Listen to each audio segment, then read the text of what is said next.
Welcome guys to the YouTube channel ऐसे मीन success. मैं रवि जांगड़ा एक बार फिर से स्वागत करता हूं आपका चैनल ऐसे मीन सक्सेस पर। देखो बेटा, आज हमारी जो क्लास है वो है कंप्यूटर की और थंबनेल के अकॉर्डिंगली आज हम करने वाले हैं एक्सेल। ठीक है, आज जो है हम एक्सेल के बेसिक के क्वेश्चन करेंगे। ठीक है, जो इम्पोर्टेंट है इनसे आपको ये पता लगेगा कि बेसिक कैसे करना है। एक्सेल का बेसिक जो है वो आपका कितना ज़्यादा स्ट्रॉन्ग है। एंड भी एक्सेल जो है बहुत ज़्यादा इम्पोर्टेंट टॉपिक है कंप्यूटर का, वहाँ से क्वेश्चन 100% आता ही आता है। ठीक है, ये क्वेश्चन आपका 100% आएगा। ठीक है, तो इसकी प्रैक्टिस हमें ज़्यादा करनी है। ठीक है, तो आज की क्लास में हम करने वाले हैं एक्सेल के क्वेश्चन, और क्वेश्चन जो है वो शुरू करते हैं। अगर आप चैनल पर नए आए हैं तो चैनल को सब्सक्राइब कर लें ताकि हमारी क्लासेस जो है आपको टाइम टू टाइम मिलती रहें भाई। ठीक है, सारी वीडियो की अपडेट मिलने जो है आपको चाहिए है तो आप नोटिफिकेशन बेल आइकन प्रेस कर लें। ठीक है, तो देखो भाई, क्लास का सबसे पहला question.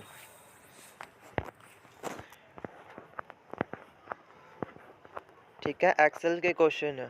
Question number first, to maximize the currently selected window. कहता है अगर हमें एक्सेल की कोई भी प्रोग्राम है, एक्सेल का ही लगा लो, एक्सेल के क्वेश्चन है तो एक्सेल का ही है। एक्सेल का प्रोग्राम है, हमने ओपन किया है। ठीक है, उसको हमने मिनिमाइज़ कर लिया, मिनिमाइज़ करके उसको स्क्रीन पर अपीयर कर दिया। ठीक है, मिनिमाइज़ करके वो हमारे जो विंडो स्क्रीन होती है, जो हमारा डेस्कटॉप होता है, वहाँ वो अपीयर हो जाती है। ठीक है, बट जब हम मैक्सिमाइज़ उसको करना चाहते हैं तो एक शॉर्टकट कमांड की हमें आवश्यकता होगी। तो वो शॉर्टकट कमांड क्या है, अकॉर्डिंग टू योर ऑप्शन आपने बताना है। ठीक है, तो वो शॉर्टकट कमांड क्या है, कंट्रोल प्लस F9। ठीक है, ये हो जाएगा control plus F10, control plus F11 या कंट्रोल प्लस F12। तो अगर हमें विंडो को मैक्सिमाइज़ करना है तो हम क्या करते हैं, कंट्रोल प्लस F10 इस कमांड का यूज़ करेंगे। ठीक है, ठीक है भाई। तो अगर हमें सिलेक्ट करनी है विंडो, हम कौन सी कमांड यूज़ करते हैं, कंट्रोल प्लस F10। ठीक है भाई, ये हमारा क्वेश्चन था जिसमें हमसे मैक्सिमाइज विंडो के लिए शॉर्टकट कमांड पूछी गई थी। आगे देखो क्वेश्चन सेकंड। क्वेश्चन सेकंड है, which of the following is the default number of a worksheet in MS Excel. कहता है डिफ़ॉल्ट नंबर, दैट मीन्स आप जैसे ही वर्कशीट को ओपन करते हैं, मान लो हम एक्सेल में प्रोग्राम कर रहे हैं, हमने पहली शीट बना दिया। ठीक है, हम सेकंड शीट चाहते हैं और फिर थर्ड शीट चाहते हैं, फोर्थ, मतलब हमें 10 शीट की ज़रूरत है। फॉर एग्ज़ाम्पल आपको 10 वर्कशीट की ज़रूरत है एक्सेल में कोई शीट बनाने के लिए, रिपोर्ट बनाने के लिए। तो आप क्या करते हैं उसमें नई नई शीट को ऐड ऑन करते हैं। ठीक है, तो आप देखोगे जब एक्सेल का आप काम कर रहे हैं तो वहाँ पर वर्कशीट का कितना नंबर जो है वो ऑलरेडी अपीयर होता है। इस क्वेश्चन का ये मतलब है डिफ़ॉल्ट वर्कशीट, जिसके मतलब ये है कि आपको रिक्वायरमेंट नहीं है लेकिन वो अपीयर होती हैं 1, 2 और 3। देखना, हमेशा 3 वर्कशीट अपीयर होती हैं एक्सेल के अंदर। चौथी वर्कशीट अगर आपको चाहिए है तो उसके लिए आपको न्यू वर्कशीट पे जाकर क्लिक करना पड़ता है। ठीक है, तो इस क्वेश्चन में पूछा गया था कि default number of the worksheet in MS Excel कितनी है, तो वो आपकी कितनी है, 3 है भाई। ठीक है, formula in Excel are made up of, जो एक्सेल है उसके अंदर फॉर्मूलाज यूज़ होते हैं, तो फॉर्मूला किसके द्वारा बनाए गए हैं या उसमें कौन से ऑपरेटर का प्रयोग होता है। तो वो आपका अर्थमेटिकल ऑपरेटर या फंक्शन है, ओनली अर्थमेटिक है या ओनली सिंबल बेस्ड है या फंक्शन बेस्ड है। तो वहाँ पर अर्थमेटिकल ऑपरेटर और फंक्शन बेस्ड फॉर्मूले हम यूज़ करते हैं। ठीक है, कभी सम निकालते हैं, कभी एवरेज निकालते हैं, कभी परसेंटेज निकालते हैं। तो ये सारे फॉर्मूले हम कैसे करते हैं, with the help of arithmetic operator. ठीक है, प्लस करना है तो प्लस का ऑपरेटर यूज़ करेंगे, माइनस करना है तो माइनस का ऑपरेटर यूज़ करेंगे। वो आपके क्या हैं, अर्थमेटिक ऑपरेटर्स। ठीक है, जो कैलकुलेशन में हेल्प करते हैं। The result is a value either true और फॉल्स, कि आपने एक्सेल के अंदर कोई इनपुट डाला है और उससे रिजल्ट आप एक्सपेक्ट कर रहे हैं कि वो ट्रू आएगा या फॉल्स आएगा। तो इस तरह का फंक्शन क्या कहलाता है according to Excel? Logical function होता है, अर्थमेटिक होता है, एल्गोरिथम होता है या लोगारिथम होता है? तो वो आपका लॉजिकल फंक्शन होता है जब हम आउटपुट को in the form of true और in the form of false पाते हैं। ठीक है, आउटपुट हमारा या तो ट्रू आएगा या फॉल्स आएगा, तो आपका क्या कहलाएगा? लॉजिकल। तो भाई इसका आंसर क्या हो गया? लॉजिकल। आगे चलिए, question 5, which of the following is a comparison operator? इसमें से कौन सा कंपैरिजन के लिए ऑपरेटर हम यूज़ करते हैं एक्सेल में? ये आपका ठीक है ऑप्शन दिए गए हैं। तो इज इक्वल टू जो है वो आपका ऑपरेटर है जो हम कंपैरिजन के लिए प्रयोग करेंगे। तो भाई आपका इज इक्वल टू जो है वो कंपैरिजन ऑपरेटर है, हमेशा याद रखिएगा। Question 6, dash appear at the bottom of the Excel window? Excel की बॉटम विंडो पर आपको क्या अपीयर होता है? Title bar, formula bar, worksheet tab या आपका नेम बॉक्स? तो इसमें राइट आंसर जो है आपका वो है वर्कशीट टैब। ठीक है, वर्कशीट टैब जो है वो bottom of the window Excel में अपीयर होगा। ठीक है, हमेशा याद रखिए। इनको आपने इसी तरह से लर्न करना है, इनका कोई लॉजिक या इस तरह से नहीं होता, बेसिक क्वेश्चन है, आपने दिमाग में रखने ही होंगे। ठीक है, देखो अब, what are the basic rectangular building block in a spreadsheet? Spreadsheet के अंदर आपने देखा होगा इस तरह से आपके बॉक्स बने होते हैं, है ना? इस तरह से बॉक्स बने होते हैं, रेक्टेंगुलर बिल्डिंग ब्लॉक्स। तो इन स्प्रेडशीट में जो बॉक्स बने हैं उसको क्या कहा जाएगा? सेल कहा जाएगा, जूम स्लाइडर, हेल्प बटन या ऑल ऑफ दिस? तो जो राइट आंसर है बच्चों वो है सेल। उसको आप क्या कहते हैं? सेल। रेक्टेंगुलर बिल्डिंग बॉक्स को आप कहते हैं सेल्स। ठीक है,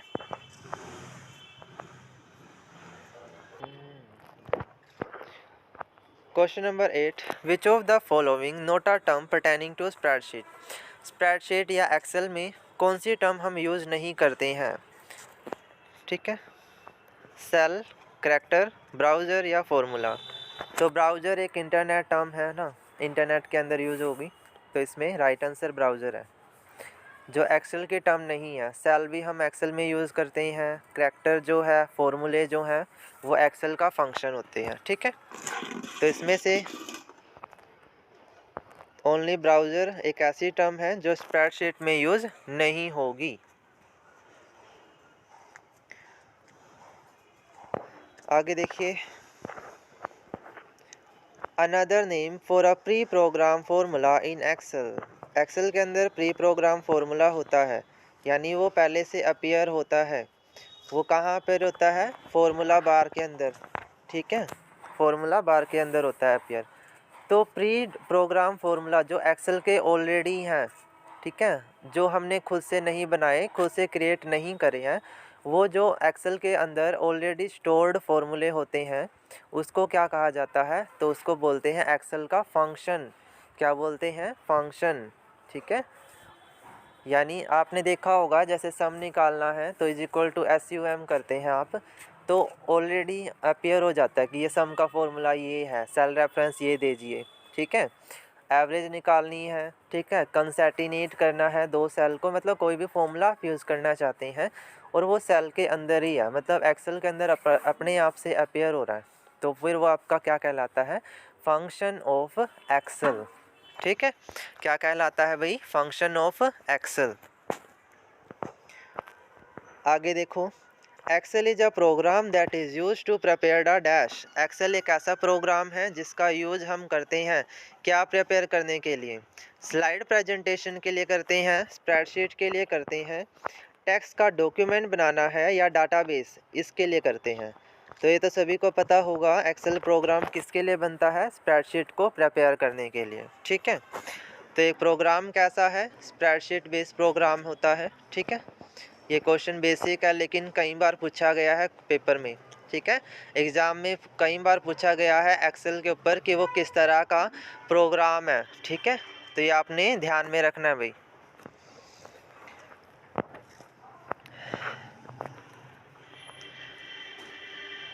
क्वेश्चन 11 है, what is the intersection of a column and a row on a worksheet called.